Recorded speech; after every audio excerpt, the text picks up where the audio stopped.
So, with us today to discuss how AI would work and what the wonders of AI as we know it. I'll go first with Philip Ade Akambi. We have a very renowned panelists that are here with us. Philip Akambi, welcome to the webinar. Thank you for having me. It's a pleasure to be here. And then we also have with us Ayo Adewumi. Hello. Yeah. Yes, good afternoon, everyone. It's a pleasure to be here also. That is amazing. Thank you all for joining in today. Unfortunately, we do not have Sonto here with us. He has not joined in yet. I'm sure it's as a result of some technical difficulties that he may be having. But let me take a minute or two and do a very detailed introduction of these wonderful gentlemen that have decided to participate in our webinar today. As you know, these are professionals in every right, and these are individuals that have done resounding work in the space of artificial intelligence. So I'm going to take some time here to run down the list and give the introduction of these individuals. If you could please bear with me for a second here so that we can go about it. Expertise. He has deep-rooted expertise spanning from data science, product development and management, sales and marketing, human-centered designs, and business strategy. He has successfully delivered innovative and analytic solutions across various industries. He is a portfolio entrepreneur and the managing director and CEO of Decision Spark Technologies, an analytics and business consultancy company that utilizes custom analytics and approaches to boost data-driven decisions for exponential growth in various organizations. He's pioneered work in AI product management and at a leading financial institution in Nigeria. This has led to his selection as the recipient of the FinNext Excellence in Finance Artificial Intelligence Award. Congratulations on that, Philip. He's also a fellow of the Institute of Management Consultants. As a passionate advocate of knowledge sharing, Philip is a co-architect of Africa's inaugural AI product management training program, where he teaches senior tech executives and professionals how to build artificial intelligent products and incorporate AI into existing products. That is an extensive resume. Thank you again, Philip, for joining us, and welcome to this webinar. Yeah, thank you for having me. Thank you. Right. And then next on the line is Ayo Adewumi. Ayo Adewumi is the head of product at Dexter Pro Technology Limited, the leading development of innovative IT solutions. He also consults for Pressmeet Technologies, a fintech startup with over 500,000 active users. Ayo excels in fostering high-performance teams and collaborating with marketing professionals to drive product excellence. He serves on the digital innovation team of the African Hydrogen Partnership, promoting hydrogen fuel cell technology in Africa. That is impressive. With over 6 years of experience in computer engineering, Ayo has a proven track record in product strategy and also agile methodologies, digital transformation as well. He is passionate about leveraging technology for societal impact and driving innovation. So I do want to say, Ayo, welcome to the webinar, and it's great to have you on. Thank you, our host. It's a pleasure to be here. All right. And I know we just saw Somto join us as well. We have promoted Somto to the panelist line. Somto, if you don't mind joining in, that would be great. Somto, can you hear me? Please give us 1 second here. Hello, Somto. Yeah, there he goes. Hi, Somto. Good to have you on. Yeah, happy to be here. Good to have you on there. All right. So we're going to give a brief introduction of Somto. Somto is a final PhD candidate at Erasmus University Rotterdam, researching ethical considerations for artificial intelligence enabled healthcare platforms in Nigeria. That is amazing. He coordinates the Nigerian chapter of the West African Network of Emerging Leaders, WANEL, and serves as program coordinator for USAID Integrated Health Program via Farm Access Foundations. Previously, he led USAID's Health Finance and Governance project in Nigeria, supporting health financing reforms and universal health coverage initiatives. Somto has worked with health Acthifions, so I hope I pronounced that correctly, Foundation, and led the African Talks project by the Netherlands Ministry of Foreign Affairs. That's impressive. He holds a master's degree in international communications management from the Hague University of Applied Science, and he's also a co-founder of the Network of Social Entrepreneurs. We have very seasoned gentlemen on the call. Welcome, Somto, to this webinar and this occasion of our webinar. And we look forward to having a very intelligent conversation. So now that we've been through all the introductions and we had a little bit of those technical difficulties, let's go ahead and delve right into it and have the discussion of the day. So as you know, AI continues to dominate the landscape. AI continues to dominate the landscape, whether you're looking at the scenario of healthcare, you're looking at business, you're looking at even development in aerospace technology, you're looking at robotics, it cuts across every sphere or every vertical as you know it. It, as much as it does that, it also creates a lot of scare. It also creates a lot of interesting things that we all get aroused about, right? So our first question, and I'm going to start with the last person we introduced, who is Somto, and then we'll go up from there. And after that, anybody can please feel free, Philip or Ayo, you please chime in and share your thoughts. So what are some common trends that we're seeing in AI and the whole aspect of machine learning that either excite you as a professional or raise some really key concerns for you? Thank you so much. Can you hear me? Yes, we can hear you. Thank you so much for that brief introduction, and I'm also very, very happy to be here. The rise of artificial intelligence platforms and AI-driven platforms, we could see AI over the years has become a buzzword. Everybody's talking about AI in healthcare, AI in agriculture, AI in banking, fintechs, and all that. But just like you said, people are excited, because AI is already playing a whole lot of roles. Especially you can also talk about your ChatGPT, generative AI, and different innovations.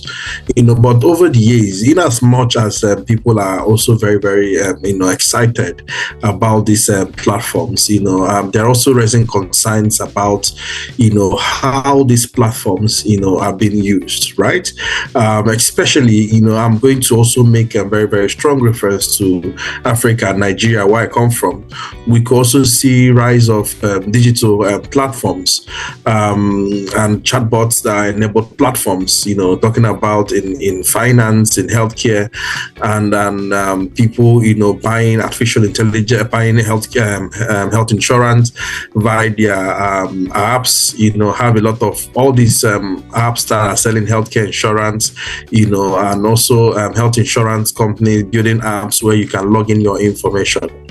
But nobody is also asking question is, the information, personal information we are building into these platforms, how are they being, used, right? How are they being deployed? How are they being managed? Recently, or some months back, we also find out that, or some years back, where people who borrow money, via some loan apps, their data and their information on those platforms are already being used to, which hunt them. So these concerns are issues around biases, issues around transparency, in terms of how these data are being used and managed, are already, taking, the center stage. Also looking at issues around societal impact, ethical concerns, and how are these data being used, generated from these platforms? How are these data being managed? And of course, there are also growing issues on how do we start, designing and building this platform in such a way that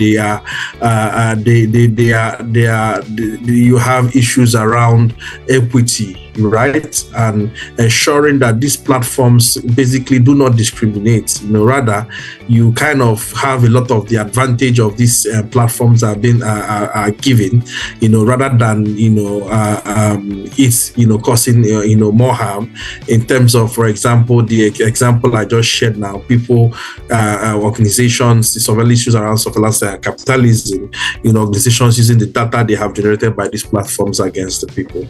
So there are strong ethical, concerns, issues around bias and fairness, societal impact, and of course, privacy and surveillance capitalisms. And the questions now are, how do we go ahead and start building platforms that are ethically, sustainable in such a way that the people are protected and their information that they give into these platforms are not being used against them?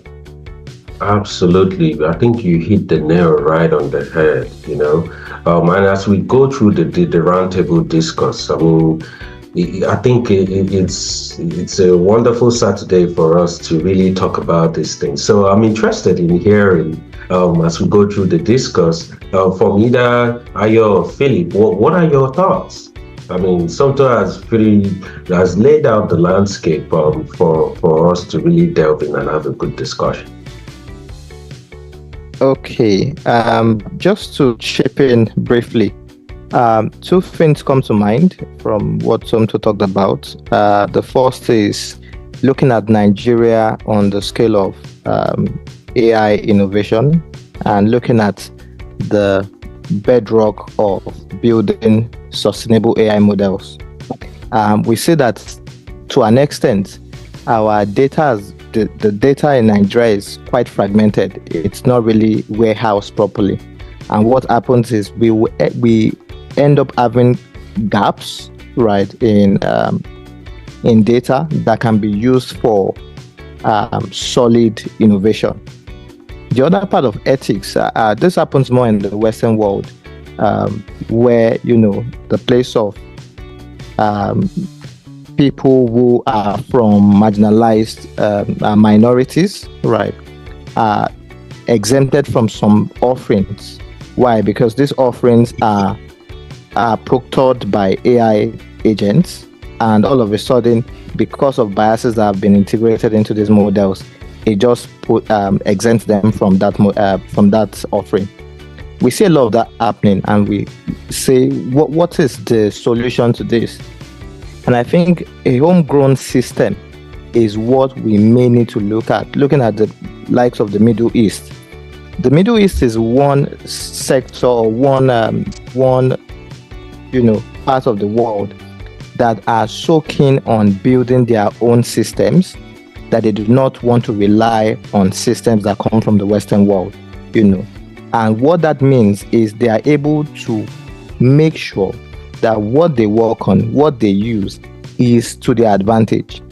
I think the mindset of AI is just universal. It is a one size fits all that some people have is a little bit misleading.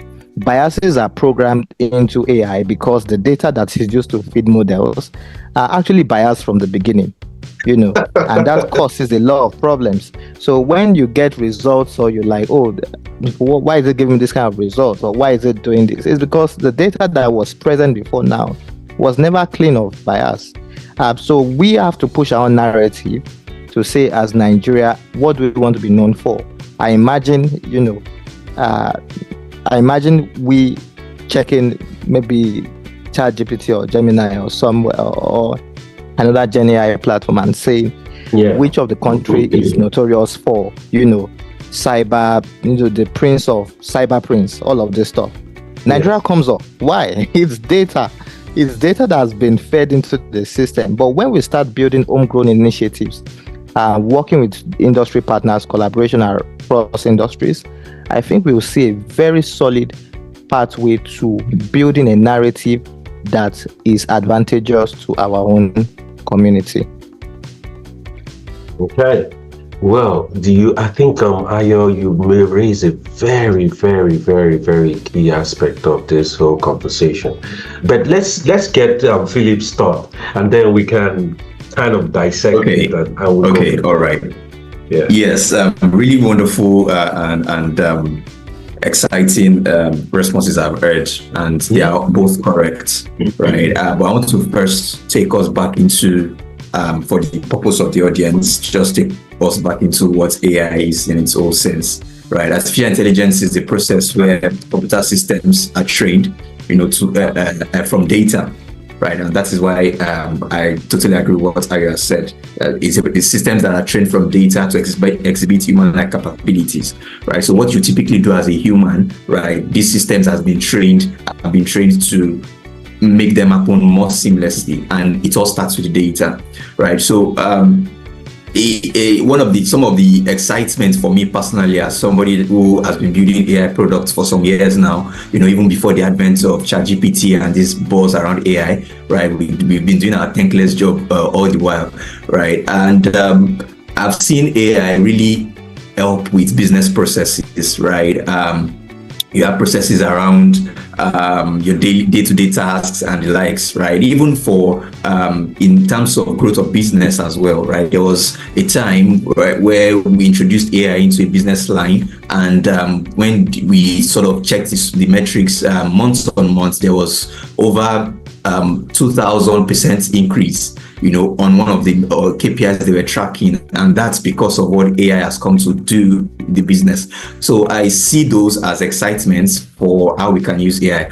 However, it really also raises concerns, right? Like the other panelists have mentioned, right? I was at the University of Abuja speaking to students sometime last year, and after the session, I was speaking to them about AI and the likes, and one of the students came up to me to say he's very afraid about AI, from the movies he watches, AI coming to just control everybody's minds, and those kind of things. It's quite funny, yes. And I have to tell him that when we look at these things, AI is a tool, right? AI is a tool. It is just like a knife, right? Knife can be used to commit murder, or you can use it to peel your yam or your bread, or slice your bread, right? It remains a tool, right? It is in the hands of whoever wields it that owns the power. So to now bring it into what is happening, right? Some of my own personal concerns is issues of misuse, right? Is quite a big fear for me, a big concern, right? People tend to misuse AI a lot,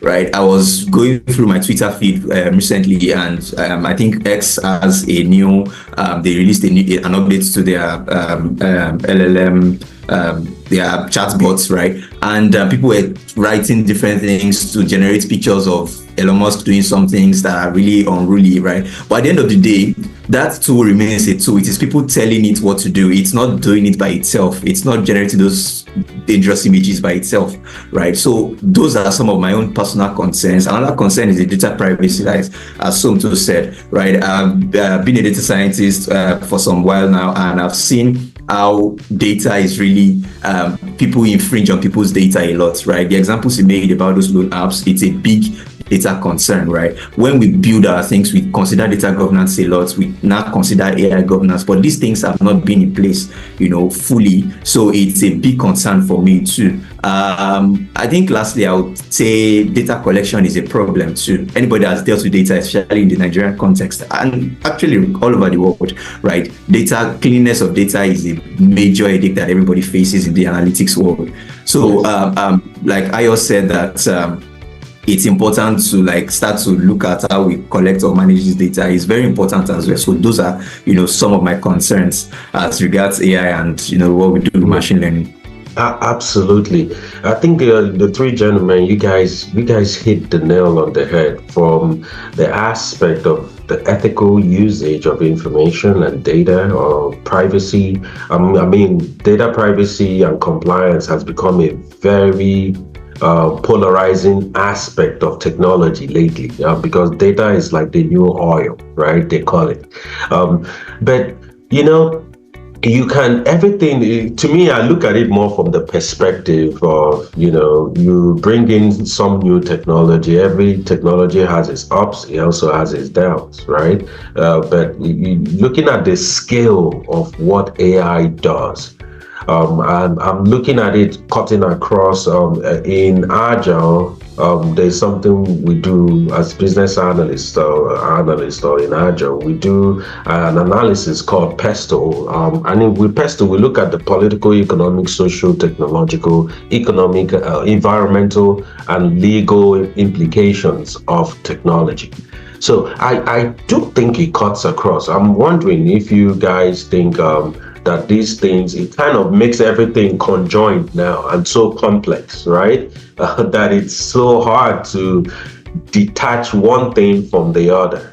How do you think organizations should be thinking, considering these recent trends?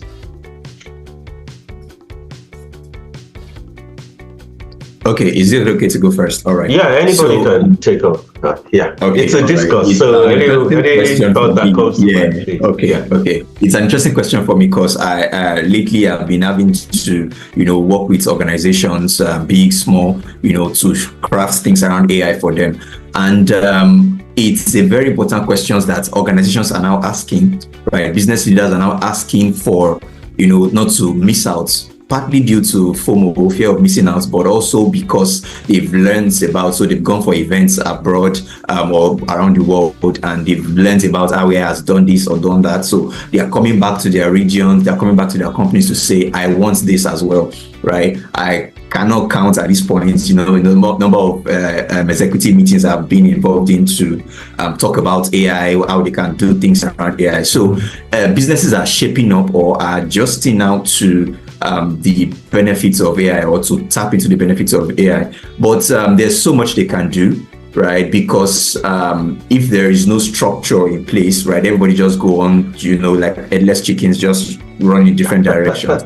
which is why I love that, things are happening now in terms of the national AI strategy. Like, for example, in Nigeria, South Africa has theirs too. The Middle East, almost all the countries in the Middle East now have theirs, right? So if it comes from the government in that sense, it sort of guides everybody. These regulations exist for a reason. It guides everybody to this development, and they now start to build under that structure, so nobody's going out of the structures, and it also helps them. They know what to do, they know what they need to, how they need to go about it as well. For the businesses, what they need to do first is to start to looking else, right? What are our current structures? What are our current realities, right? Because not every organization would implement AI at the stage that they are, right? As of right now, I tend to tell some of them that you need to put certain processes in place with even data governance or even data collection, right?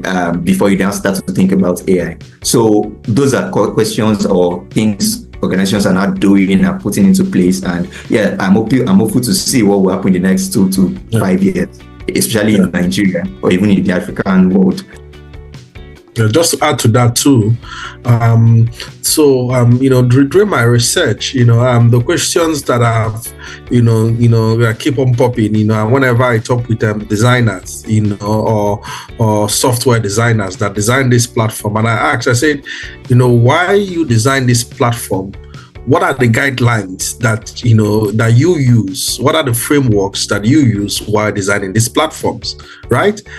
And everybody keeps saying different things, right? But the most important thing is that two things, showed up more often in this conversation is first, we don't have any guideline. We design, just the way we want to design, and then other people say, oh, we design based on the contracting organization, right? We design according to what the contracting organization has given us in building and this platform. But the question we all have to start asking is, this platform are being designed for users, and the users are human beings, right? And that's why we could start looking at our issues about user-centric, collaboration, right? Where you collaborate with everybody, and before you design, there has to be a genuine data. How will I put it? A harmonization of every individual who will be part of using that platform, to get their inputs, and which will also guide the designs of these platforms. Yes, I think the word is stakeholders, ensuring that all stakeholders are carried along, ensuring that their needs and aspirations are being covered, and issues around contextual framework, right? What are the localities, right? The local context of that place that those platforms are being used. What are their laws? What are their societal norms? And issues around contextual.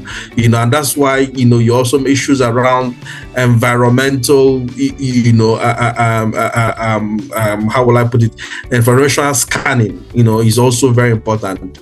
Taking in cognizance for what we are waiting for, which are the guidelines, AI guidelines and regulations. Of course, we could see that the Minister of Health, Bosun, is already making moves to start looking at, putting these frameworks in place, for AI ethics and safety, and all that. But while we wait for it, I think we start looking around human-centered design, where we have a collaborative way of building this platform to ensure that the needs and aspiration of everybody is being covered. Just like that, when you see what happens in WhatsApp, you wake up one day, you just see a new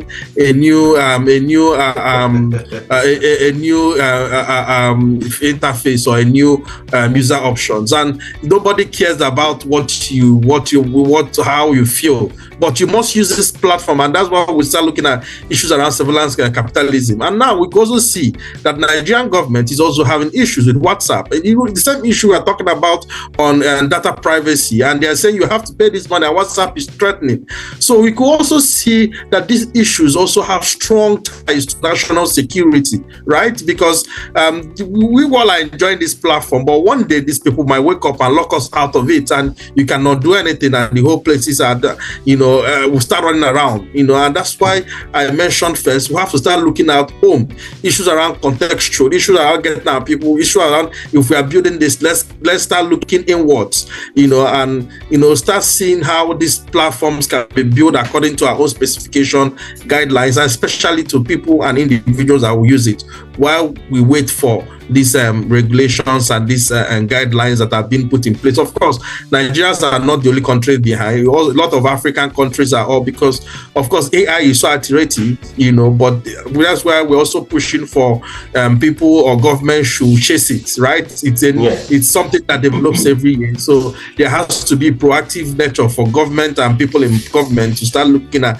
how do we start, stand as these things are coming out, how do we start building regulations and and guidelines around it, and not wait until a whole lot of things have gone south.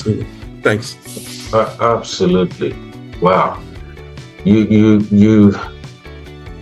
think the both of you, Philip and Somto, you guys really, you guys just perforated the whole bone of contention, right? Think about evolving it your own way. But I think that conversation, when it comes to Africa, I think it's a whole different process. There are so many factors that we need to consider. where where let me. I wanted to say something. yes, Sorry. yes, please go ahead. Okay. I think one of the things we need to look at also is even not the AI. The AI. How would I put the surface area? Let me put it that way. Right now, it's actually about the fragmentation in Africa, in the African ecosystem. The EU legislation, we have the GDPR and all of that. The European Union, they do not see themselves as I am Sweden, I am Finland, right? They see it as a collective collaboration for a framework that is built on collaboration, right? But for Africa, there's so much fragmentation that we cannot do so much if we are wide apart. Africa can come to the stage or to the stage with other blocks if we work together. Kenya has a massive tech ecosystem. South Africa is the same, right? The same with Rwanda, which is coming up significantly. And Nigeria is also there. We need to look at it as an African narrative. It is when we look at it as an African narrative that we'll be able to say, okay, what are the frameworks guiding these platforms? Were not built by Africans. They are built by the Western world. Like what Somto said, when WhatsApp wants to, do their user testing for some new features, right? They may have completed all of those testing in for European users, right? And they just push it down to us and we use it. And what happens is we have no say in this. Nigeria is fighting a war is fighting a lone wolf war, right? But if it's an African narrative we are pushing, there's so much that can be done. So I think it's also a call for the government to say, let us collaborate with other governments and build an AI narrative that makes us strong and gives us that leverage to be able to say we can build our things. If you are going to give us anything, it must also be based on our guidelines, because they do the same for us, right? Yeah. So I think it's something we also have to look at.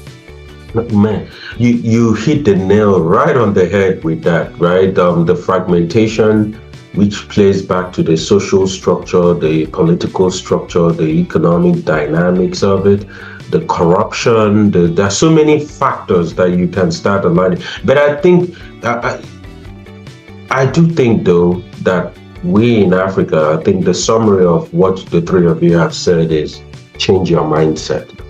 And I think that's where agile governance starts becoming very relevant. So I think agile has a role to play with what we do in Africa. And I think that plays back again into how we're seeing the whole narrative of AI impact the global economic, political, social, and scientific landscape, right?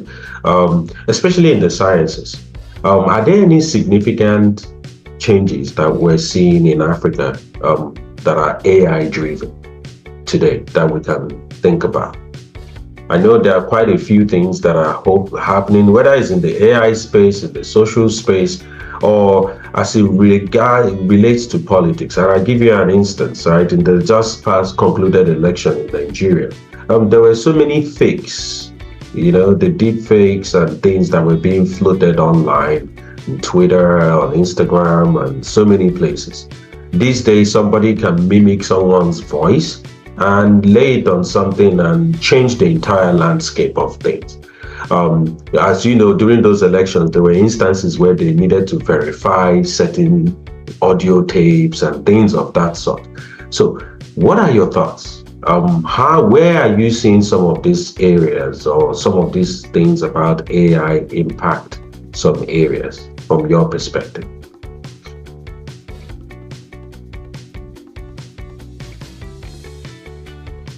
Okay, I was thinking our PhD panelists will take the lead. So let me just say. No, you can go ahead and then I can go after you, Ayo. All right, okay. So looking at the impact of AI on the global landscape, especially in the place of science, I think a lot is going on. A lot is going on, especially in the place of computer vision, robotics. Making sure, because AI is not just starting now. A lot has been going on. It's just when OpenAI and some of these guys started making a lot of noise. And I think noise also Yes. has a way of changing narratives, right? There's so much work that's been done. I remember when I was in school, then we had done neural networks and all of that, even when we didn't know AI was a thing, right? And all of a sudden, we're saying that, oh, let me go back to my coursework and see what I was taught then, just to be able to be like, you're among the clique. But when I'm sure you were very disappointed. You're like, what? Was actually. So when we look at it on the scientific landscape, there is so much of research going on, especially in the health space, that how can we make life more, how can we have an effective life? That is looking at, I don't know what to call it in the health space, but looking at people, drugs, that's pharmaceuticals, right? What are there, can we have DNA prototypes? Can we build new new structures in the DNA system to say, if we want to repair the body, what can we do? This is based on data. This is based on data that's been existing for years, right? Yes. In the political space, we see a lot of it going on. It has changed. Something, the riot in the United Kingdom is one example where someone who has, Elon Musk, the owner of X, already has a system that is biased to him, all right, where when he says something, it gets published way more than every other person's tweets. And that can influence whatever is going on in a country, that a man can become powerful enough to say, I'm just giving my opinion, and a lot of people latch onto it. A lot of people are not even sure of who is speaking. Is it their prime minister speaking? Is it the president speaking? Or is it a deep fake? Right? So there's so much sentiment, right, in the here right now, that we are not even sure of what is true and what is real, right? And it affects the people who are in the rural areas who do not know that, there are AI, AI deepfakes. There are deepfakes built with artificial intelligence. There's a real conversation that is going on. They don't know, so they take things in hook, line, and sinker, and it can be used to get riots also, because you don't know who's talking. So there's been a global impact on that political level, economic level too. When we look at it, there was a time when JP Morgan said, okay, they are building their own in-house model, right? Because they want to be able to say, we are able to get better results with AI. And from there, investors are very optimistic. This AI fad that is going on, how can we latch onto it? JP Morgan Chase is already doing something like that. Their stocks will go up, right?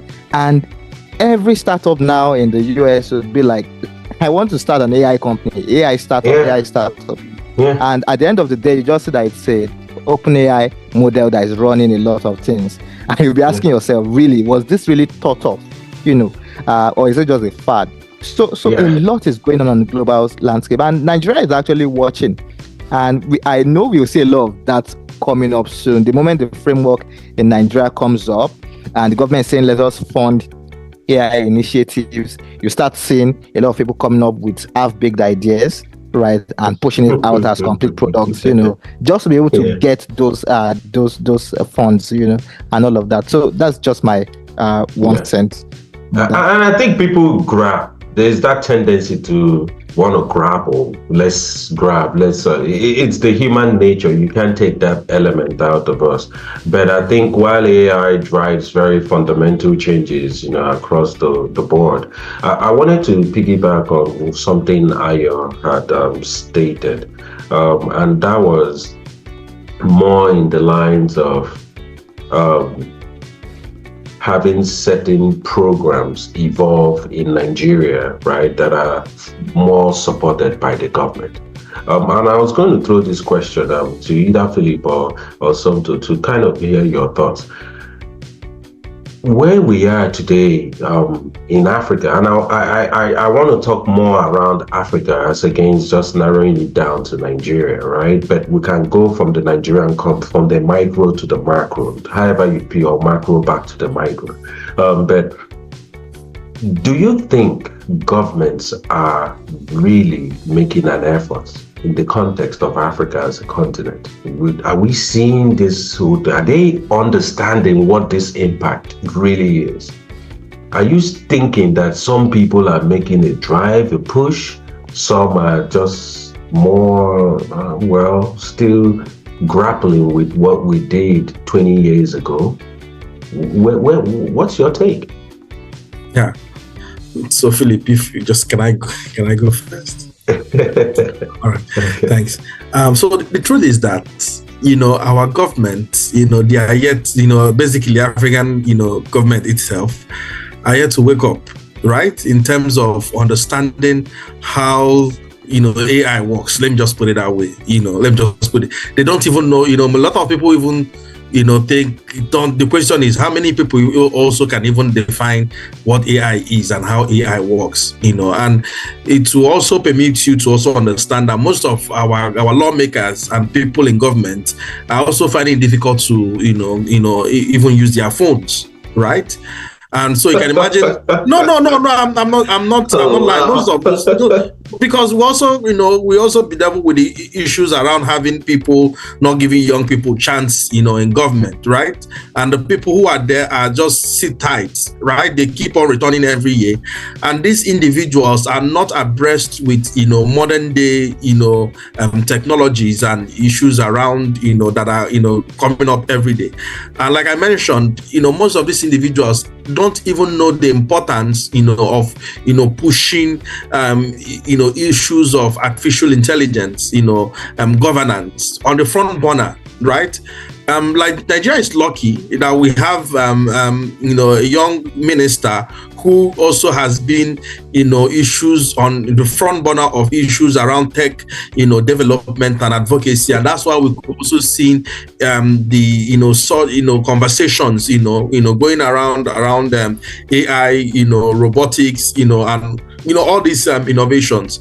But if you go to Canada and go to most of these Western countries, you could see these individuals have started voting money, for research in terms of, pushing, conversations like this and research, especially around AI governance, its impacts, and it will, you'll be surprised to see that these individuals already have the data they need, going into the next, 10, 20 years, right?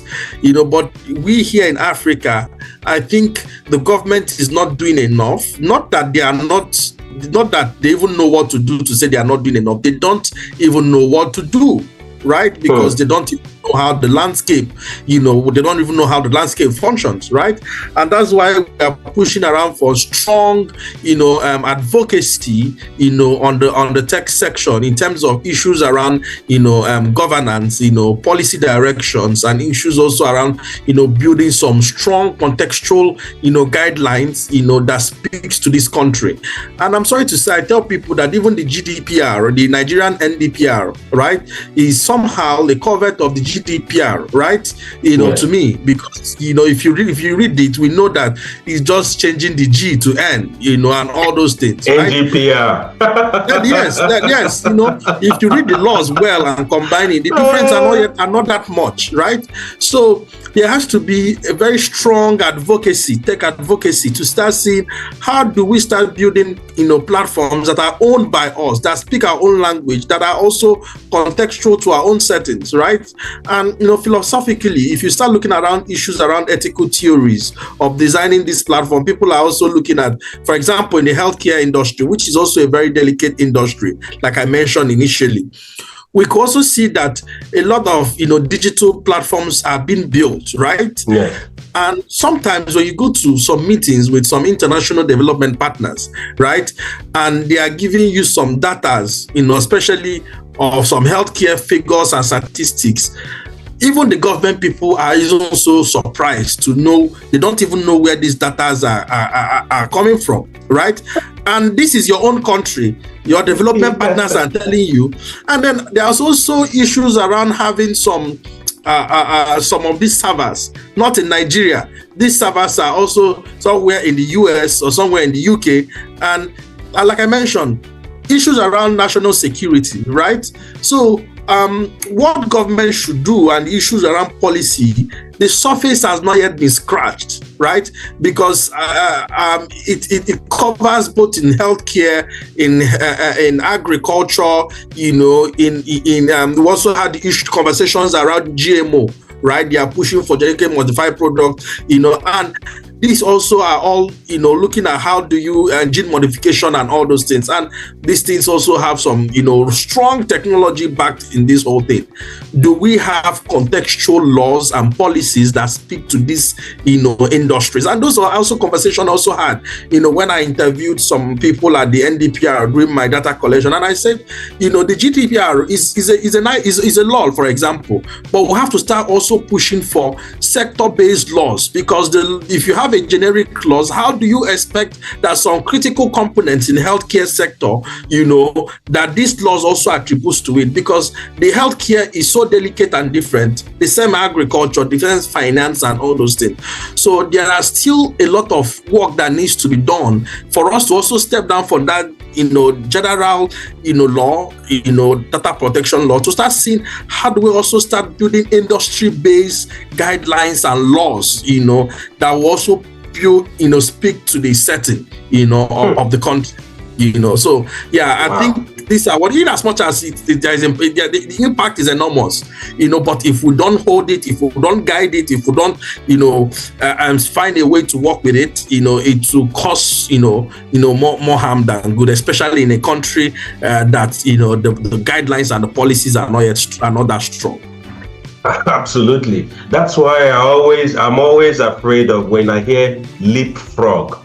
I crunch to my stomach. I don't like leapfrogging, because what are you leapfrogging to? You're here and they're telling you Africa has the opportunity to leapfrog into exactly. Here. Who owns that landscape?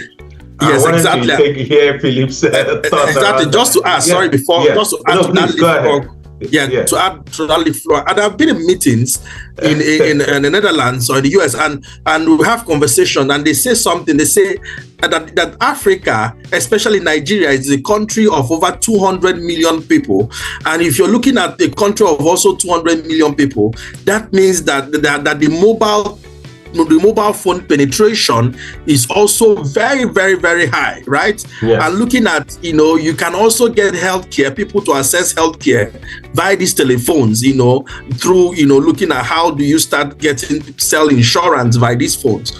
But also during my data collection, and I had with most of these market women, that you're looking at building, selling healthcare through apps, through mobile telephone. Most of these individuals don't even have telephones that have data. One, the ones that have data are complaining that there is no electricity to power those, telephone, right? Yeah. And even the ones that have the phone itself don't even know the features and how this phone, works.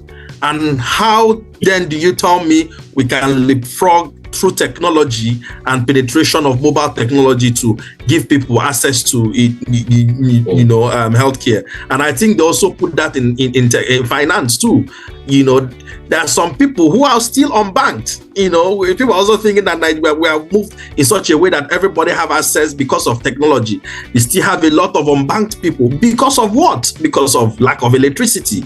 Even the people that have a phone don't have data. The ones that have data are not educated enough to know how these features work. And that's how you could see even the ones that the fraud people target a lot of old grandmothers and grandfathers who are in the village who have this telephone, ask them for some code, get into their phone and get a whole lot of data. So we still have a long way to go. So that's why I added, because now your conversation around leveraging. Leapfrogging and leveraging, that's a good way to put it. But let me, before I throw it over to Philip, I think one thing I see too is I'm here in the US, right? I see you can set your phone in Spanish. So there are people who don't speak English, but they understand Spanish, and the settings on their phone, they can read in Spanish.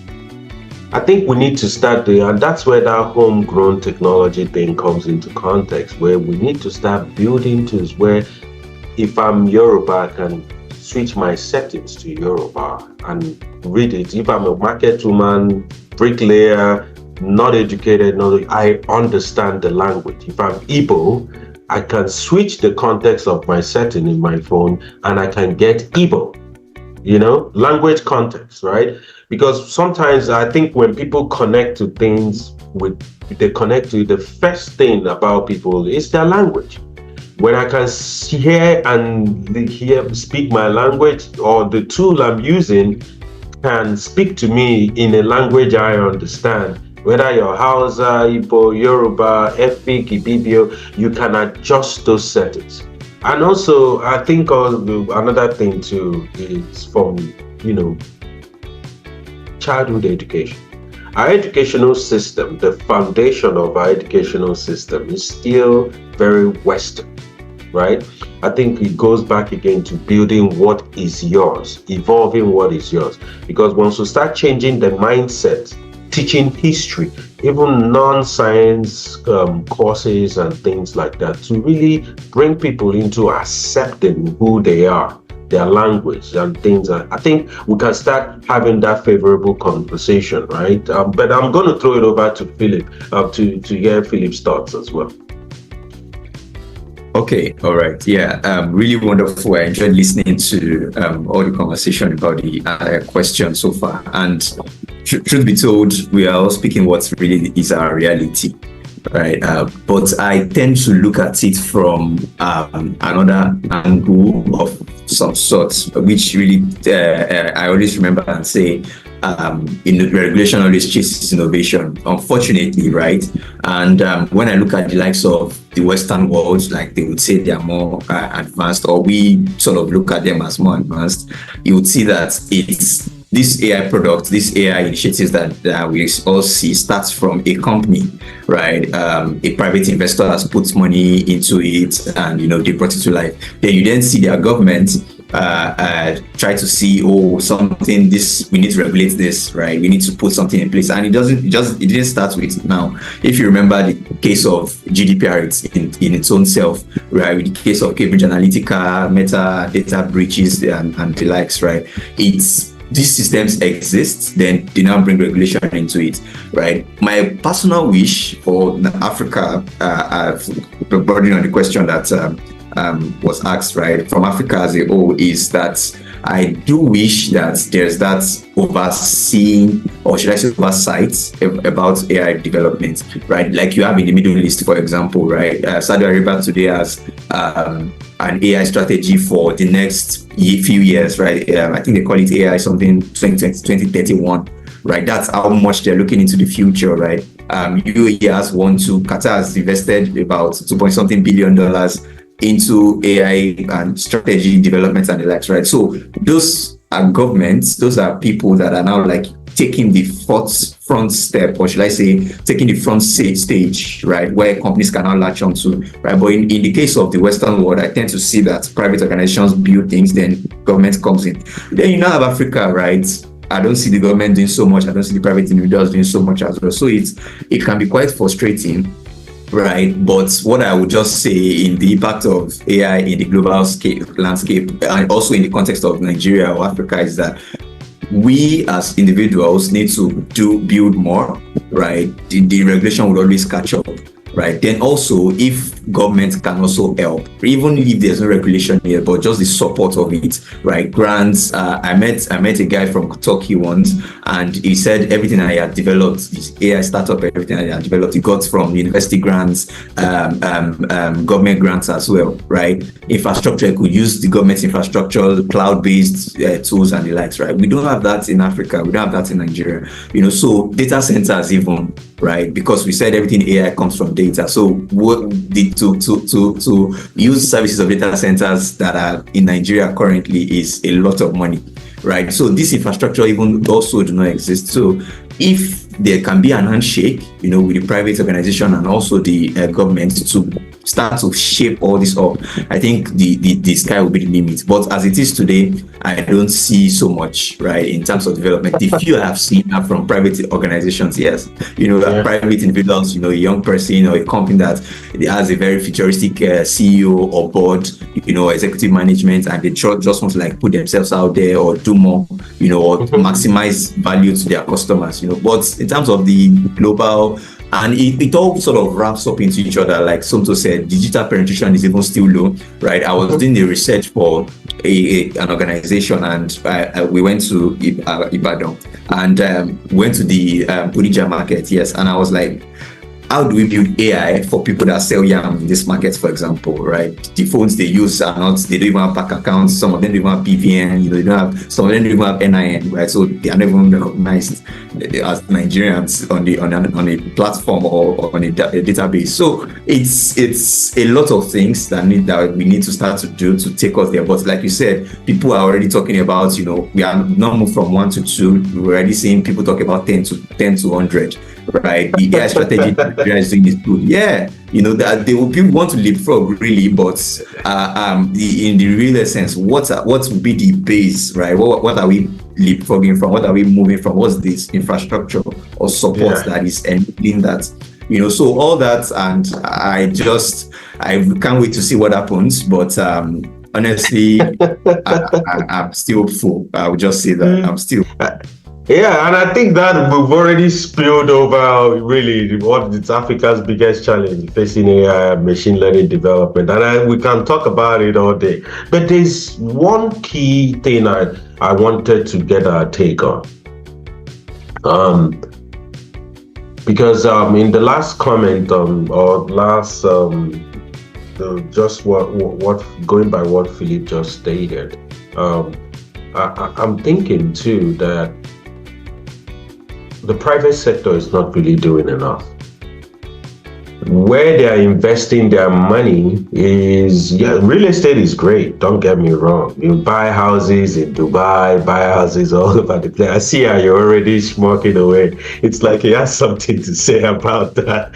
The private sector is not doing enough.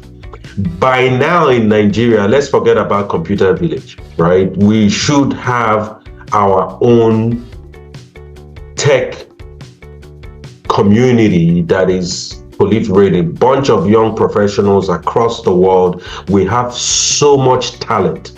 The amount of talent just Nigeria alone has, I'm not even talking about Africa as a whole, the amount of talent we have, imagine what will happen if we have a replica of what looks like a Silicon Valley. We don't invest. If to start businesses, people like the likes of Aliko Dangote that have billions of dollars to invest, build a refinery, great. But I don't see any active investment of our billionaires, the likes of Dangote, the Betos, the Adenugas, the Totalars, there are so many. Some of them we don't even know them. The what do you call them? Orange drugs and the rest of them, right? The e-monies, according to them. These guys are people who can bring in billions today, start a whole revolution around Africa. That's what I think. But I don't think they really understand what they have and what they can do with what they have. Let's hear some thoughts. Go first on that. All right, okay. You sort of labored onto what I was saying earlier, right? That this Western world, a lot of things come from or has come from the private organizations. Then the government is trying to catch up with the regulations. So if we do remember the ChatGPT story, right? Elon Musk invested $100 million way before they even became big like this, right? And such an opportunity or such a fund enabled them to go years into research, right? GPT, they've been building different types of GPTs before they launched it, GPT 3.5, then launched with a product of ChatGPT, right? But that 5-year gap that they were, doing AI research and development and the likes, they were able to leverage the resources, of the wealthy in their ecosystem. right? And I wish for that to happen also in Nigeria. Like you have said rightly, the billionaires, the well-to-do, even private organizations, right? Everybody is desiring AI. I've spoken with tons of executives. Everybody's desiring it, but we are forgetting that we need to put money into these things, right? Now, everybody is using either Azure or AWS or all these resources, right? Do we have anyone in-house in Nigeria, in Africa? I do not recall, right? Apart from probably few, and they are very expensive to use for startups or small organizations. So those are things that we need to start to put in place. Those are the supports, right? Everybody invests in fintech, or everybody has been investing in fintech in Nigeria, for example, because you put 1 naira, after two years you get like 1,000 naira. That's what investors want to like hear about. But do we have investors that are, I don't want to say crazy enough, like Elon Musk to put a lot of money for years, right? Which the returns will then come after. So those are things that I wish for personally, and I hope to start to say that honestly. I'm very passionate about it, but there's only so much you can do, and there's so many possibilities out there. So many possibilities. I speak with these people from all over the world, and what they are doing, the skill sets they have is not very different from what we have in house. I've worked with fantastic data scientists, machine learning engineers, but everybody can only do what we can in the real sense of it, right, with the resources you have available to you, right? I'm just going to make a quick example before I go quiet. There was an AI product that was built, and that AI product by my team was presented in a conference in Informs in the United States. And my line manager at the time, when we presented it, said Chinese people, so two Chinese ladies came up to him to ask him how he went about it, because they've been facing similar issues. So, and this was 2022. Right? If we could build such a thing that even people that are in the advanced world are figuring out, are trying to like get interested to say, how do we go about it? You're not talk of if we had the resources, and truly we had to be very smart about how we deliver that AI product. But imagine we now had so many resources at our best, right? The possibilities that we'll be able to pull off. So I really want for that development to happen. I want for investments to happen, but today it's not so much happening. It's not happening so much, and I think it's one of these challenges that we face in AI and ML development. Yeah, I think everything you said, again, it goes back, we keep going back to the mindset, whether it's of our private people, our government people, our policy strategy, our infrastructure, our culture, our mindset. It goes back to, we prefer, you can get a group, and I give an example, right? I had a group of individuals that we were meant to pool money together to start up a business that would generate revenue for an entire group, right? And the process, we spent so much time dabby-dabbing, wasting, and then we lost that opportunity. The opportunity, and that's one thing, opportunity comes, and it's always there for those who are ready to take it, right? And that's what we see. And to your point, Philip, I think that's what it is. Sometimes I don't know what you had in mind. Yeah, I totally agree with you, but, just to add, to this is research. Africa don't like research. The Tesla, the AWS you mentioned, the WhatsApp you mentioned, all these platforms are long years of investment in research, right? And I think that Africa and Nigeria, we are far. In fact, they don't like that word research. And I love what Philip said. The conversations around, let me put money, invest in this fintech, how much will I get tomorrow, and all that. And all of us know the stories of these platforms. None of these platforms have a lifespan of 5, 6, 7, 10 years. You just think about all those fintechs platforms that were making noise and a lot of this in 5 years ago that raised a lot of money. go back and do your research. You find out that there's nothing like sustainability in those platforms. It's just building houses without foundation. Once someone goes to a 6-month tech class or 1-year tech class and sits with tech people, before you know it, you say he or she is a tech bro. And you're so good with grant writing, you find yourself in the mix of some people who are very good with getting, investors and people who put forms. You're in the game and make noise on Twitter. You put money together, and before you know it, we hear that stakeholders funds are gone, or someone paying himself 300 million every month, or paying himself 600 million every month. Before you know it, that guy buys a house in the US or buys a house in London and disappears, and that's the end of it. Yeah. And we see this thing going around again. So I think we start looking inwards and start looking at how do we invest in research, strong research for AI and artificial intelligence platforms. Is something that is spent taking. Americans that get Nigerians and pay their scholarship and they come, they know what they are doing. And once you're done, they give you a green card. And that's why, and that's why America is still one of the world's richest and most developing country. And Canada and all those forward-thinking countries are doing it, and they are investing money. They bring you over, invest money in you, and the latest they are doing is pulling permanent people that are very smart and making them permanent residents, countries like Canada, and they are putting these minds, investing in them, giving them money to settle and building the economy, So I think Africa has to start looking inwards and start saying, how do we vote money for research? Right? And this research, is building young minds deliberately, absolutely, meticulously, sustainably, right? And planning for the next 10, 15 years. And all these countries I've mentioned, you see, those people already have institutes. In fact, there are institutes that have gone beyond their country, that they are giving out money to Africans, to do this project and all those things. And to be honest to you, you find out that some of these foundations giving us money to do most of this research, sometimes it's not really that they love you. No, they are tied to the government. We all know that. One way or the other. That comes back for them to do whatever they want to do with it. Yeah. So the challenge is that we are not yet understanding that the research is very important. This is I'm handing in my thesis in some few months' time. My research in Erasmus University Rotterdam for the past 4 years, I didn't pay 1 naira. You understand? Oh, wow. Yes, I did it. It's on scholarship, right? And I also heard that when I'm done, the country gives, the department, some support, because of that work. And that is to tell you how countries invest, in research, right? Yeah. And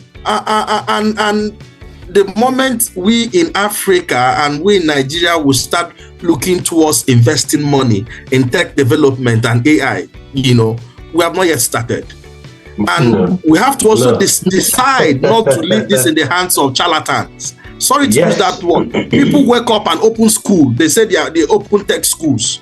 But if you check, most of them don't even have sustainable or good background to even open those schools, to get people to school in those schools, right? Absolutely. So there has to be systems in place, investment in research, and they'll have to play the long game, to build sustainable platforms that will really, keep us as a continent, or also as a country, to where we're going to. Because if you're thinking about building platforms that will be contextual to your own people, it's not something you can wake up to do. It's something you have to put in money, meticulously, hope and guide with time. And China did that. You could see the innovations in China. These are years of investment, in themselves. And we could see, in fact, China has one of the most beautiful, electric vehicles. The kind of electric vehicles they are pushing out every day are mad. And of course, that Teslas are also produced there. So these are things that one of our biggest challenge is lack of research. And the moment we start putting in finances and money to it and paying attention to it and playing the long game, the better for us. Absolutely. Are you any takes on that? Yes. So the discourse has been amazing so far. Really, really solid. We are all saying the same thing, which makes a lot of sense, that we have we understand the problem. Before now, I was thinking that maybe money was the problem. But I want to agree with you that mindset is actually the foundation of everything. Because looking at the Middle East, I keep using them as a solid example. These people pull in billions and billions of dollars in as AI fund, right? You see universities having scholarships. I've got friends who are doing their masters and PhD in machine learning in artificial intelligence, fully sponsored by the UAE, right? And Wow. these are ways of building research. Our investors are always looking for it's money. Everything is money. If I bring in 100 million, buy a house in America and buy a house somewhere. Why should I get? What will I get? Right? So Saudi Arabia, they have money. It's not about just, yes, they have an extravagant lifestyle. As Nigerians will say, they are spending a lot and all of that. But we see that they have the Minister of Artificial Intelligence. They've mandated that every private directorate must have an AI leader, right? That will drive it. For us in Nigeria, so I work in the oil and gas sector, the service sector. And we need to start saying that before now, there's what happens in private, that is the CSR, that is mandatory, right? Mm-hmm. And we have a mandatory AI initiative in private organizations that say you have to pull funds together to sponsor research in schools, in universities, and make sure that this research are published, are given as report to your investors. Your management must understand what artificial intelligence wants to do in the country. It's part of giving back to the country. We cannot thrive on getting people coming together with their little pennies to build artificial intelligence. It's expensive. It is expensive, right? Absolutely. So we need private institutions, financial institutions.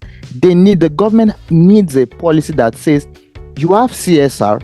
As private institutions, you need to have funds that goes into research on digital innovation. It's not just about buying software, right, or paying recurrent fee on expensive software that the Western guys are doing.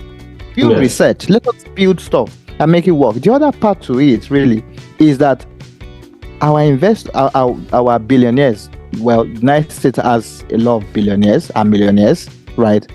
But our rich people, let me put it that way, they are rich with money, but information is a little bit sparse. It's scarce. So I can have money, but when you are telling me about AI, I don't even. You are talking about something that I cannot understand it. Can't understand. So Absolutely. we need to be able to push sensitization. What is the Nigeria of our dreams? What's the Nigeria of the future? Can we push this narrative to these people who are wealthy and say this is what we need to look at as Nigeria? We don't want you to understand the nitty-gritty. Just understand it from the place of patriotism, that we want to be on that map, right? Yes. Bring in your support and let's do this. These are trusted people and all of that. The Minister of Data Innovation, Tijani, cannot do it alone. He cannot do it alone. You see that some state commissioners, sorry to say, they are there by political appointments in the Digital Innovation Commissioner for ICT or Digital Innovation. It's political appointment, not because the person is very sound. It has to be a collect. Nobody is saying they should be technical. It's just let us be patriotic to our country and to the continent and say we need our own narrative. Private institutions need to be mandated to have AI funds that goes into research. Johns Hopkins University, an alumni donated $3 billion, I think. I'm not too sure of that amount, but these are people that have money, pouring money back into the university. They don't really want to be in the boardroom where they are discussing how this money is spent. The university judiciously allocates that scholarship fund to people to come and do research, just like Somto said, right? How many universities in Nigeria do scholarship? I don't think we have a lot of them. Even the private university, we don't have it. Usually politicized anyway. So really, TED fund in the country that has millions of naira allocated every year. the government to sit with them, TED Fund, and say, what are you doing? Research is important. We have a lot of lecturers that leave the country and all of that. But what about students that are still in school? Can you fund research for students? When way back, till now, students want to do final year research, but they use their own funds to get things together, right? To present and all of that.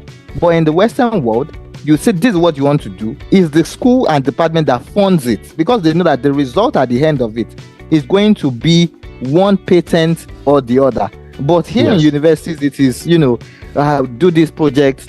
You are the one running helter skelter, looking for the funds to put together to build it. You cannot build it. We can't build anything sustainable with that. Lastly, also, a friend of mine, just an example, they went to in MBZU AI, Mohammed bin Salman University in Saudi Arabia. Now, what happened was they were put on a project, and when they were done, it was LLM, language processing for Arabic, right? When they were done with this, the next thing was the university sponsored them to competitions in Singapore, sponsored them to competitions around, and they won. Alibaba gave them funds, right? And some other, I think 10 Cent also gave them funds, right? And when they see it, the school is still the one pushing to investors based on what these guys have done. But the truth about it is that these people did not spend a dime of their money to build that project. Their names are there. Yeah. There is the opportunity. There is the environment. We just need creative minds. Creative minds should not be thinking about the money. They shouldn't. They should just absolutely think on the work, really. So that's absolutely. It takes me back to those days when I was in university in Nigeria, when it's time for project. I recall traveling. I went to Port Harcourt. My research around that, because I graduated from economics, so I studied economics. I think my research around that time was in building out, how to build out, evolve the motor vehicle manufacturing space in Nigeria, right? What could be the microeconomic impact if you sited a plant, we're able to start generating using local materials to build cars, or make iron or steel or whatnot that is needed to produce cars. I remember traveling to some places, Benue State, River State, and some of these other places in school, but there was no data. You go anywhere, they don't have no way to collect it. Everything is on paper. I walked into the immigration office, I think that was last year or year before last, and I saw this pile of paper. That's all people's information that have been collected over the years. And they just dumped it underneath a staircase. So we don't have there's no traceability. If something happens, it should be a way to feed all that data into a system, file and store those things in a very secure place for easy reference. That's what always happens, right? So you could pull records a lot, whether it's immigration record. You could use AI to solve those kind of problems, right? You could use the structure and that mindset of people understanding that data is wealth.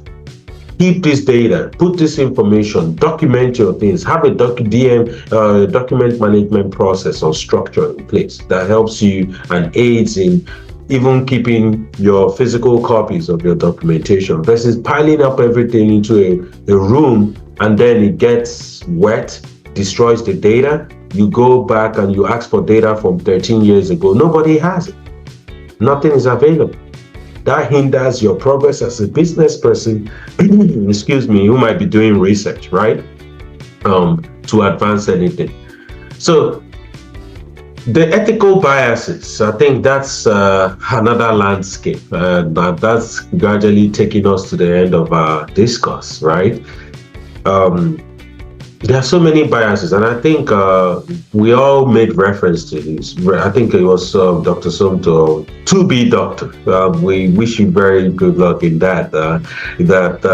Talked about the biases, and I think Philip as well made mention of those in terms of And I think Ayo said something that those who even the model that is fed into the system is based off of somebody else's story.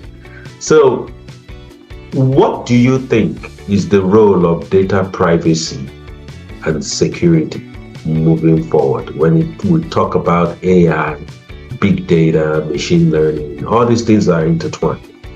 Cloud, agile. How do you see all these things fitting into really talking about some of these things in terms of data privacy and security? Any thoughts from anyone? Yeah, I'll throw it out. I'll throw it out to Philip. You go first. Okay, all right, no problem. So very interesting topic to talk about because, or should I say question to talk about because it's a rising worry, right? It's a really, really rising worry. People don't see what when it's been done or when it's been populated, but they see the outcome, they see the output, right? When you want to take a loan and they're telling you that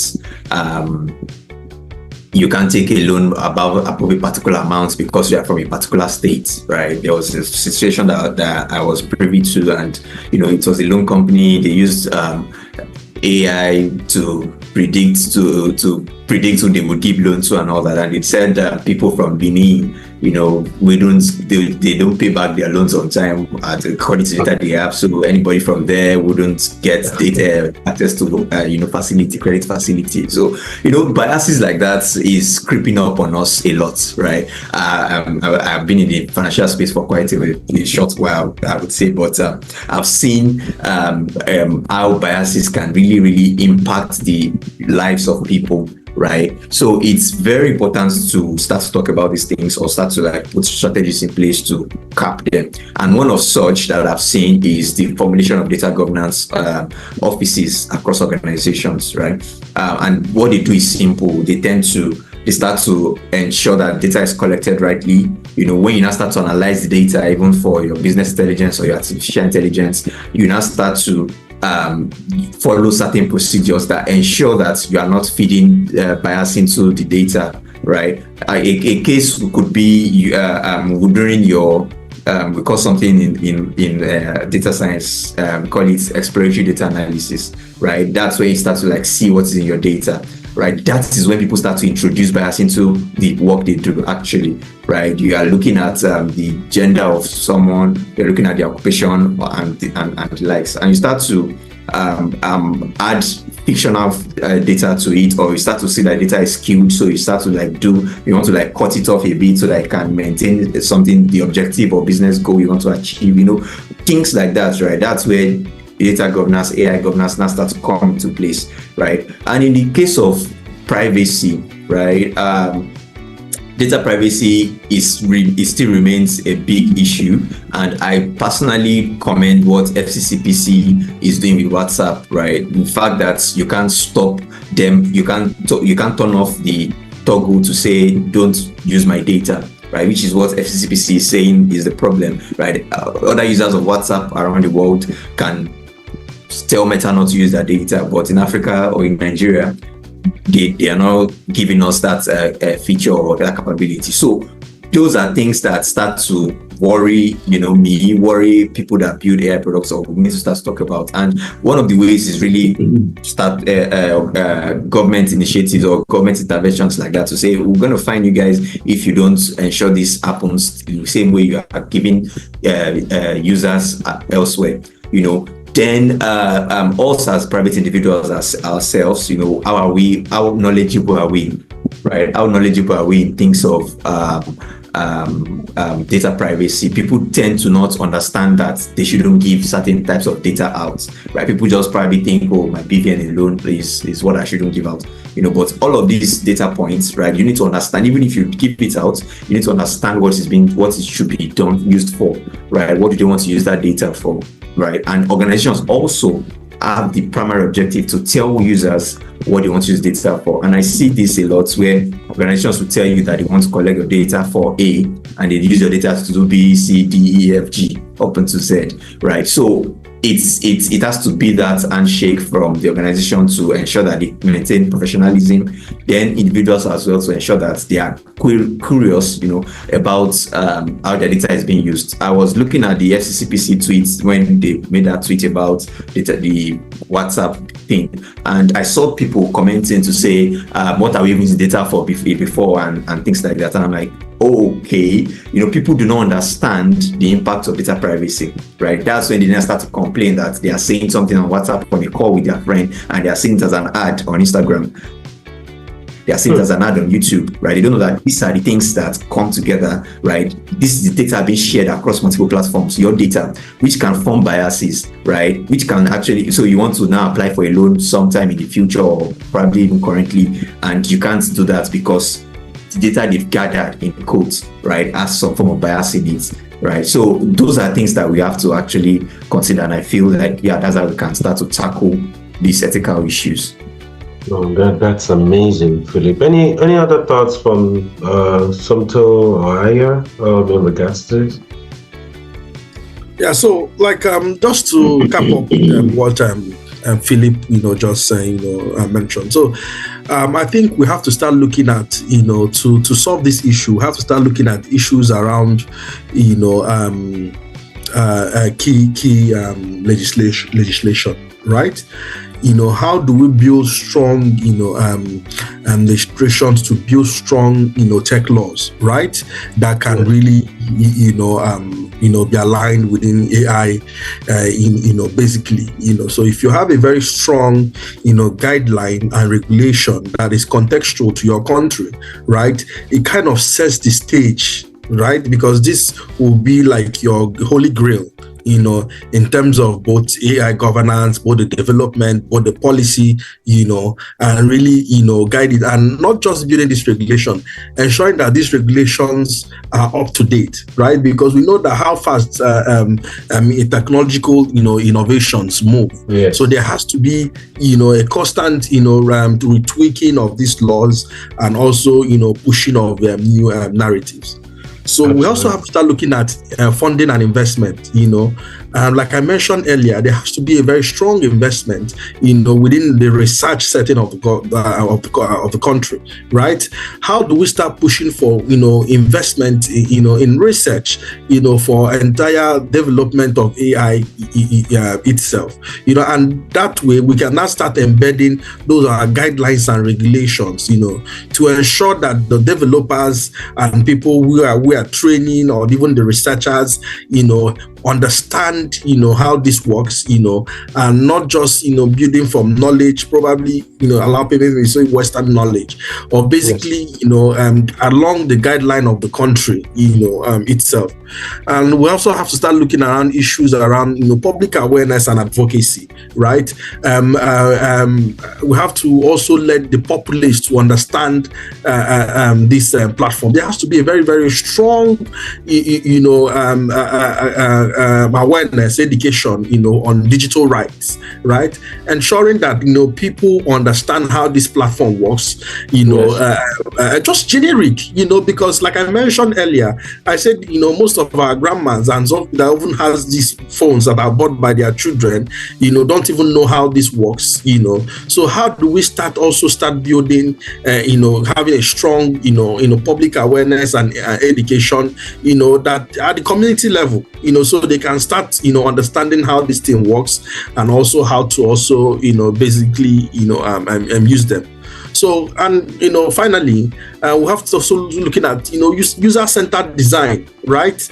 Of course, when you have these laws, that has to also understand that how do we build design? Because at the end of the day, you're building these platforms for individuals, right? Yes. You're not, they are the ones that will use this platform. So how do we build this platform, ensuring that people who are using it, it is tailored to their needs and aspiration, and not just building platforms because we want to deploy and make money, or according to the guidelines given us by the people who contracted the job.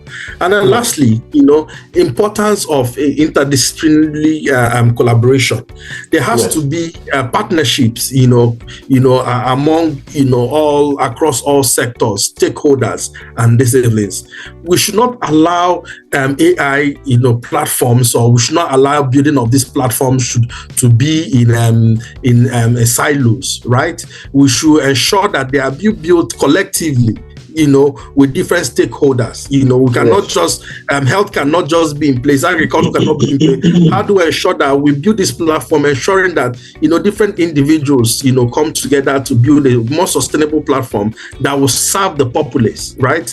And not just having a designer just build, and just deploy. But we need to really, have a more collaborative approach. And like I mentioned earlier, we have to start looking at sector-based laws, right? And sector-based guidelines. The NDPR is okay, but we have to start also looking at how do we start, now ensuring that healthcare, agriculture, finance, step down laws that really speaks the language, of this individual and to their own peculiarities. That way we ensure that we don't leave any stone unturned, and at the end of the day we'll build platforms that are ethically sustainable, and that are not void of bias and unethical practices. Thanks. It's amazing we talk so much about collaboration, but before I make my comment, I want to hear your thoughts, and then Okay, so just in line with what Somto and Philip said, it still comes to the place of knowing what counts as breach of privacy, right? If we do not know about it, we cannot fight against it, right? There's a lot of misinformation going around, especially with the FCCPC suit against WhatsApp, that is appealing to the public. It's just intentional to appeal to the public, to make them like, oh, the WhatsApp we've been using all this while. They are threatening to shut it down and all of that. Whereas the reason why is the legitimate breach of privacy, the breach of privacy in itself. But people are not even looking at it because there's so much emotional sentiment that has been attached to things. We see the same thing with, people that the loan guys, the loan organizations, right? That for one reason or the other, they can bait you by saying, oh, you hold this money here, you owe that money there. You'll be asking yourself how. If you know your rights, you know that there are some things that these people cannot get away with. So some charlatans, using Somto's word now, they exploit people who are ignorant, right? The more ignorant a people is, or the people are, the more possibilities for exploitation. And we need that sensitization from advocacy groups to tech leaders, to everybody, to say to influencers, to say you need to know your rights. You need to know what is yours. Your data is your data. You should be able to say, I do not want to let this data be used for something else. So that education is really important. Absolutely, and to cap it all, it seems to me that the world and what Africa really needs keeps tilted to agile, because it's a mindset, right? Mindset, you balance flexibility and stability. You're being able to think outside the box. We've talked a lot about collaboration, but a lot of times there is no collaboration without cooperation. The cooperation creates the accountability. The collaboration creates the collective responsibility that we all owe each other within the context. So going by what Somto said, what Ayo said, what Philip said, private sector partnership, yes, but what are you partnering for and to accomplish? That means we need to remove the scale, right, of output-driven methods to outcome-driven methods. It sounds to me like that's what that means we're thinking more of the value. And if we're thinking more of value, we need to look at value from short-term, mid-term, and the long-term perspective, which ushers us into our final question and our final part of our discussion for today. What frameworks or guidelines are necessary to govern AI development and deployment? What kind of framework? Yes, we've talked about the MP, Nigerian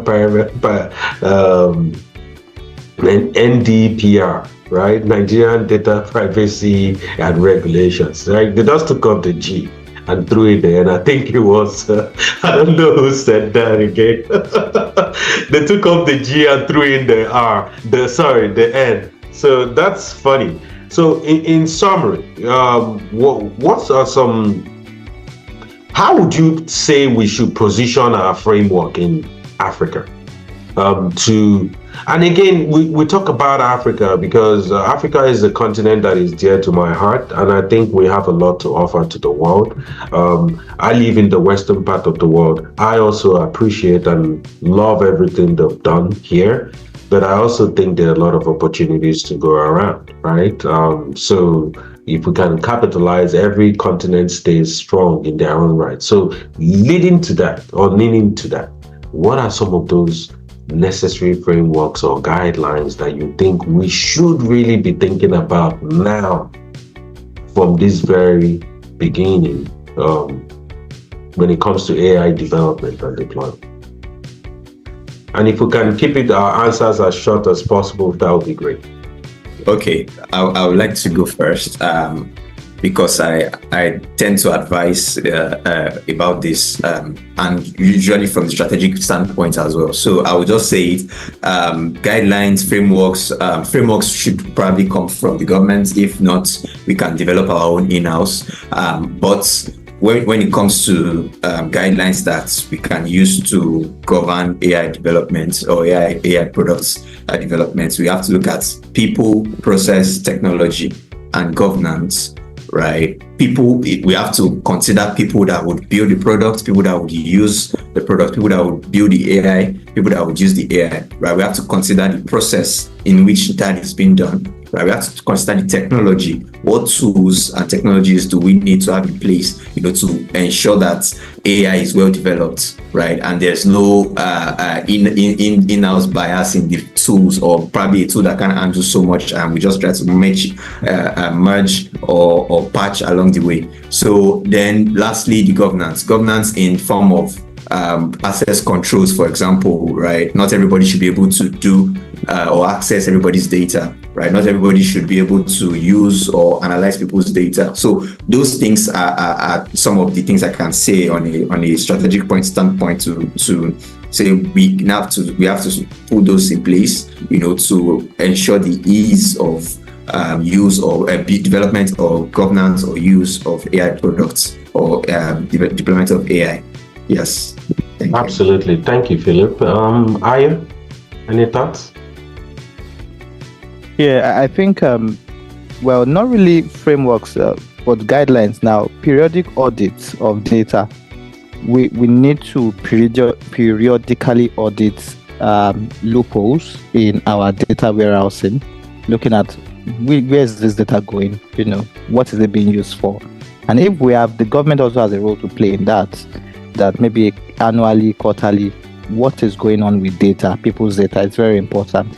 I think that is something we need to look at. Absolutely. I don't understand something. Yeah, basically just to add human-centric approach, right? And issues around digital rights, right?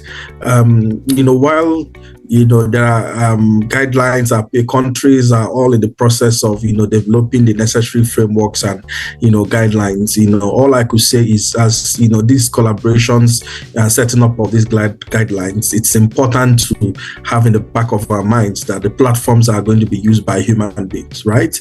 And if they are going to be used by human beings, and you should ensure it is designed in a human-centric approach. And like I said, co-creation education is very, very important. Ensuring that people who use these platforms are consulted, in the development of these platforms. At the end of the day, you ensure it's a win-win situation for everyone. The people who are deploying the products will know that their product will be accepted. The people who are also going to use the product are happy that they were part of, people who added to the design of the product. So at the end of the day, it's a win-win situation for everybody. So that's just what I'm adding. Thanks. Thank you very much, everyone. This has been an interesting discourse and roundtable. I would definitely be inviting you guys back again when we talk about some key topics. This panel has been the most interesting and well-informed panel, right? That comes with the fire. So we appreciate you, Somto. We appreciate you, Aya. We appreciate you, Philip, for coming on, sharing your expertise, sharing your experience. And also, I think Oliver Lawrence will be reaching out to you guys for some information so that, we're able to also show our appreciation to you here from Agile 17. No matter how little, we appreciate your inputs, we appreciate your knowledge. And before we have to, we kind of close it out for today, I was going to throw it to Sonto to give us his final comments.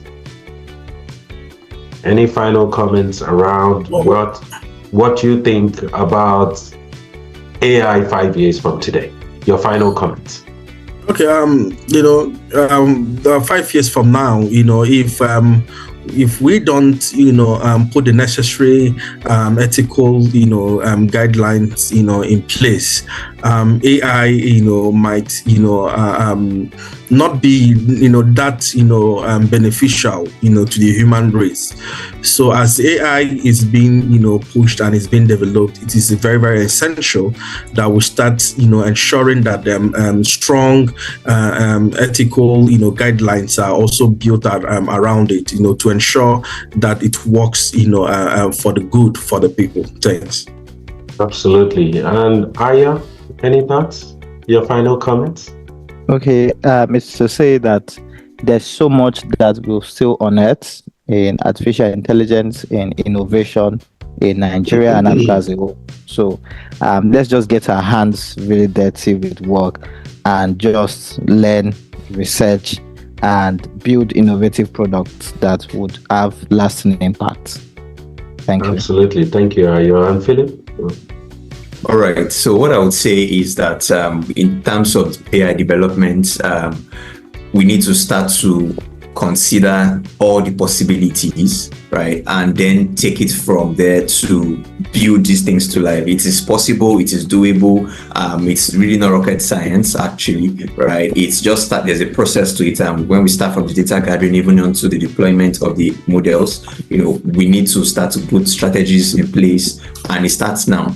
Right? If we had started anything AI 5 years ago, we would probably not be at the same stage as we are now, especially in the African context. So yes, it's best to start now and it's best to also put all those strategies and processes in place now, right, for the enjoyment of the future. Thank you. Absolutely. Well, thank you all again for coming out. It's been my pleasure hosting this session. Mark Anthony, I'm the founder of Agile 17. Please visit us at www.agile17.com. Follow us on Instagram at Agile17, on Twitter at Agile17, on LinkedIn at Agile17. We look forward to another great conversation. One thing I'm going to leave us with as we go today is change the mindset. I think that's our foundation of our conversation. Change the mindset and realign the conversation. Thank you all, gentlemen, for coming on today, and I wish you all a very good weekend. Thank you. Thank you for having me. Thank you for having me. Take care. Thank you. Thank you. Yeah. Bye-bye. Bye now. Yeah.